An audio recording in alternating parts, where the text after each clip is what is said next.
حضرت علی کے پاس تو کچھ بھی نہیں تھا, انتہائی غربت, ایک اونٹ تھا. حضرت علی کا یہ خیال تھا میری ایک سواری ہے, نبی کی بیٹی سے میری شادی ہو رہی ہے, ولیمہ ٹائٹ ہوگا, اس اونٹ کو ذبح کروں گا میں. وہ بھی صرف ولیمے کے تھا اور باقی کچھ بھی نہیں تھا. یہ جو نبی نے حضرت فاطمہ کو کچھ جہیز دیا نا, ایک پیالہ اور یہ سب, اس لیے کہ حضرت علی کے پاس ایک پیالے کے پیسے بھی نہیں تھے. حضرت علی نے سوچا نبی کی بیٹی سے نکاح ہو رہا ہے, ولیمہ تو ہو نا. حضرت حمزہ نے وہ اونٹ ذبح کر کے دوستوں کو کھلا دیا. عرب میں سخاوت تھی نا, تو وہاں کچھ ان کے خاندان کی خواتین تھی, انہوں نے حضرت حمزہ کو تانا دیا کہ اتنا بڑا اونٹ آپ کے سامنے کھڑا ہوا ہے اور آپ کی سخاوت کو گویا چیلنج ہے. یہ عرب تھے بڑے سخی. حضرت حمزہ یہ بھول گئے کہ یہ میرا نہیں ہے, یہ کس کا ہے, یہ تو حضرت علی کا ہے. انہوں نے کہا بھائی یہ وہ عرب تھے, سخاوت تھے نا ان لوگوں میں, کوئی سخاوت کا تانا دے جوش میں. ہمارے ہاں تو تانے دے دے کے مار دو, کم بخت کی جیب سے پیسے نہیں نکلیں گے. کہے گا یہی تو ہے. وہ عرب تھے نا, عرب. انہوں نے شاعری کی, عورتوں نے تانے دیے کہ اے حمزہ یہ اونٹ کھڑا ہوا ہے, اور انہوں نے کہا اونٹ ہے اس کی. حضرت علی فرماتے ہیں میں جب آیا تو میں اپنے آنسوؤں پہ قابو نہیں رکھ سکا. برات علی کی حزام کے دروازے پہ آ گئی. برات گھر سے چلی تو برات کا روب بھی بڑا تھا. حسن کا صدقہ یوسف بانٹ رہا تھا.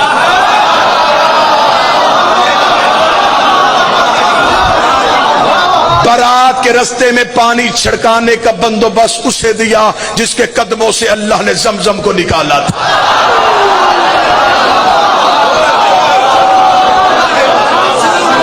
ابراہیم تاج خلت سر پہ رکھے ہوئے تھا. داؤد اپنی زبان سے علی کا سہرا پڑھ رہا تھا. موسیٰ و عیسیٰ چل رہے تھے. برات روب سے حزام کے دروازے پہ پہنچی. دروازے پہ پہنچی تو براتیوں کو روب تھم گیا. استقبال کرنے والیوں میں کہیں مریم کھڑی تھی,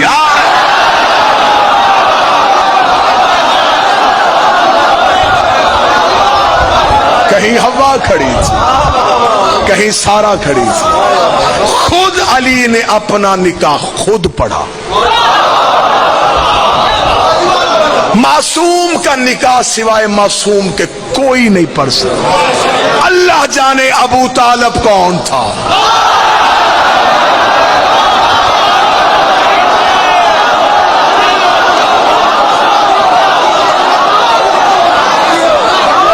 جس نے میرے مصطفیٰ کے ہوتے ہوئے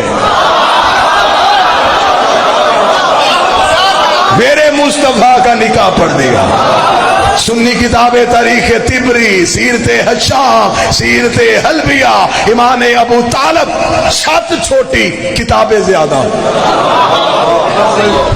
ابو طالب نے نبی کے خطبہ نکاح کے موقع پر الحمدللہ الذی جعلنا من ذریۃ ابراہیم ونسل اسماعیل واحکام للناس وجبنا الصفا وجبنا المروہ وختم النبیین من راسہ وہذا اخی محمد بن عبداللہ وہذا شرفا ونبلا وفضلا کثیرا وہذا خدیجۃ المعظمہ محترمہ مکرمہ وحق مہر بن مالی. ابو طالب نے پورے خاندان کے درمیان تعریف اس اللہ کی جس نے ہمیں ابراہیم کی ذریت میں رکھا,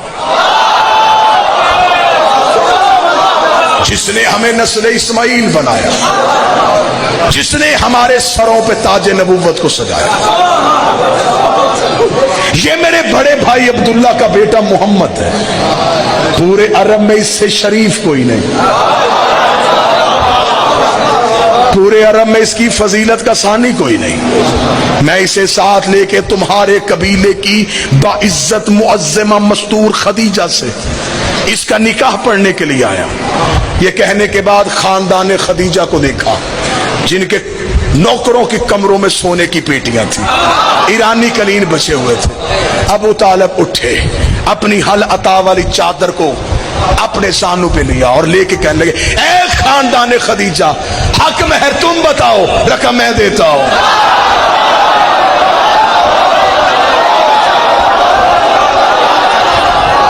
مولا کس خاندان سے کہہ رہا ہے؟ ان کے ایرانی قلین, ان کے ریشم و دیبا کے پردے, ان کی 80,000 اونٹ تجارت کرے.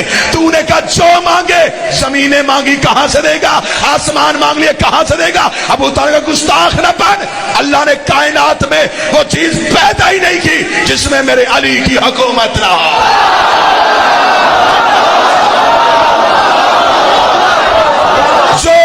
مانگے میں دوں.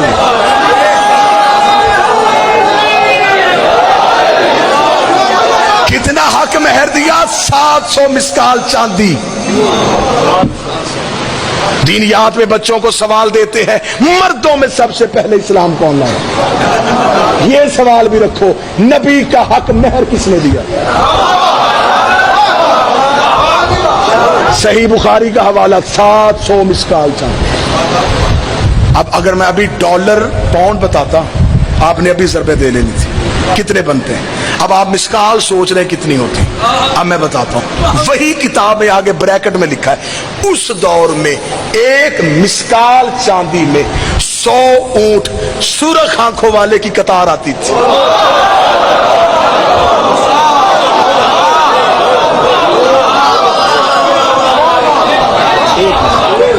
ابو طالب دیا 700. عربوں کو ابھی تک 100 اونٹ نہیں ملا.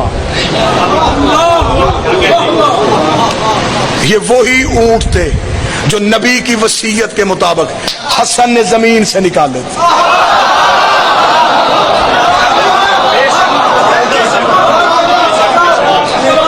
علی نے، اب مجھے سرکار عباس پڑھنے دو سے، علی نے خود نکاح پڑھا.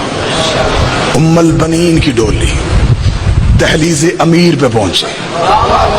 اس بندے نے سوال کیا نا غازی معصوم ہے کہ نہیں؟ کلیجہ سنبھال، میں تجھے غازی سناؤں. یہ کیسے دنیا میں آتے ہیں؟ بی بی جناب سیدہ کی دہلیز پہ آئی. شہزادی نے پاؤں نہیں رکھا، سر سجدے میں رکھا، پیشانی ٹیکی، رخسار بی بی کی دہلیز سے مس کی. شہزادی کے گھر میں کنیز بھر کے مصحف نہیں فضائے. چلی گئی بی بی. بی بی کہتی ہے جس رات غازی نے دنیا میں آنا تھا میرے ہاں ولادت کے کوئی آثار نہیں تھے. بی بی کہتی مجھے امیر المومنین نے کہا فاطمہ آج حجرے میں رہنا، میں تمہیں مصلی کی کچھ تاکیبات بتاؤں گا، تو نے آج شب عبادت میں گزارنی. بی بی کہتی میں مصلی میں علی کی دی ہوئی تاکیبات پڑھتی رہی. آدھی رات کے وقت علی میرے حجرے کے باہر آ کے بیٹھے. آواز دے کر فاطمہ جو تسبیح میں اب تمہیں بتاؤں اس اسم کو پڑھنا شروع کر. بی بی کہتی میں نے اسم پڑھنا شروع کیا، میرا بدن تھر تھر کانپا. تھوڑی دیر بعد میرے چاروں طرف ایک نور کا حالہ آ گیا، ایک نور کا دائرہ آ گیا. وہ نور فرش سے عرش کی طرف اٹھا.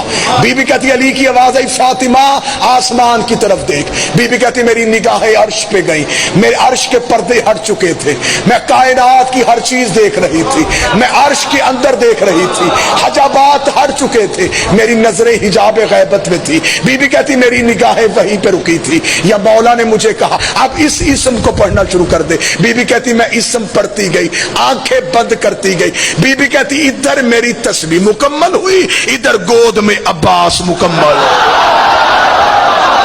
سبحان اللہ.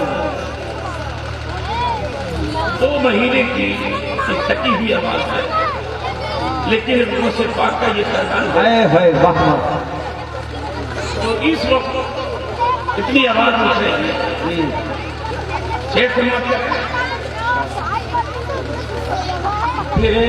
پشو کو یتیموں کو سینے سے لگایا ہے، دنیا نے گرایا تھا آقا نے اٹھایا ہے. سبحان اللہ سبحان اللہ. ذرا درشی نعرہ تکبیر، نعرہ رسالت، مسلک اعلی حضرت، فیضان اعلی حضرت، جشن غوث البرا، فیضان اولیاء کرام حضرت علامہ قاری غلام نبی رامپوری، سرزمین منڈوا حسن پور. نعرہ تکبیر.